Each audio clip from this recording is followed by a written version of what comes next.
Purposely. Your life, God's purpose. Listen at onpurposely.com. My oldest daughter was so excited. She was in some of her early years in high school, and we had recently moved to a new town. She didn't know a lot of people. She didn't have a lot of friends.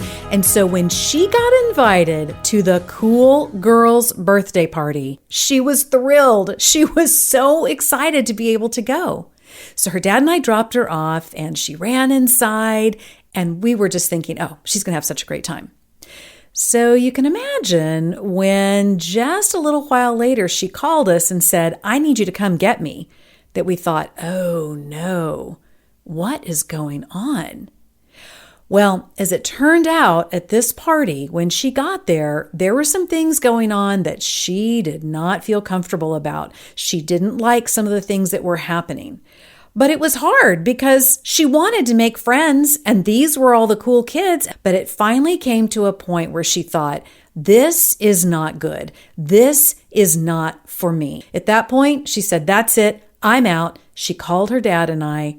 And even though it was really hard for her to decide to leave, we went and picked her up and we brought her home. You're listening to God on the Go, part of the Purposely Podcast Network. I'm Julie Lylescar, and at God on the Go, we want to help you make the minutes matter. We're starting a new series called Against the Crowd. Oh, this is going to be a good one, but it's not always going to be the easiest thing to listen to because here's the thing.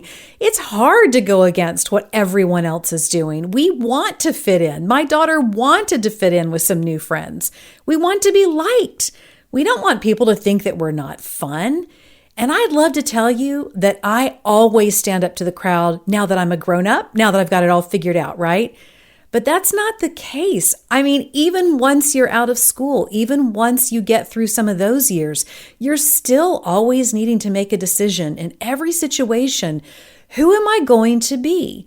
Am I just going to go with what the crowd's doing, even if it seems like it's something that's not smart, or if it's something mean, or it goes against what God has taught me to do? Or am I just going to go with the crowd? So we're going to be talking about those times, those decisions, and how we can go against the crowd when it's most important. Hey, check this out. By the time you're in high school, 85% of people say that they've experienced peer pressure. Peer pressure is the crowd. Peer pressure is your friends and other people around you who are all choosing to do something, and they want you to do what they're doing. They want you to go along with it. Sometimes doing what everyone else is doing can make you feel more popular. Sometimes it can make you feel like you can get what you want if you just go along with what everyone else is doing. But it doesn't last. There's a story I think about in the Bible. There were these three guys. Their names were Hananiah, Mishael, and Azariah. Have you ever heard of those guys? Okay, if those names don't sound familiar, let's try the names that they were given when they were taken as slaves. These are three guys that we learn about in the Old Testament. And when they were taken as slaves into Babylon, they were given the names of Shadrach, Meshach, and Abednego. And after they had been in Babylon as slaves for a period of time, they were given some really important jobs in the king's palace. They were liked, they were trusted. But there came a day when they were told that they had to bow down to the idols that the king worshipped, and everyone else around them was doing it. If you didn't do it, there was going to be a really serious punishment. But Shadrach, Meshach, and Abednego said, I'm not going to do it.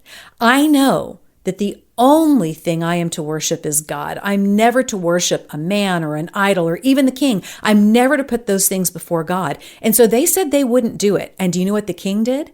He threw them into a fiery furnace.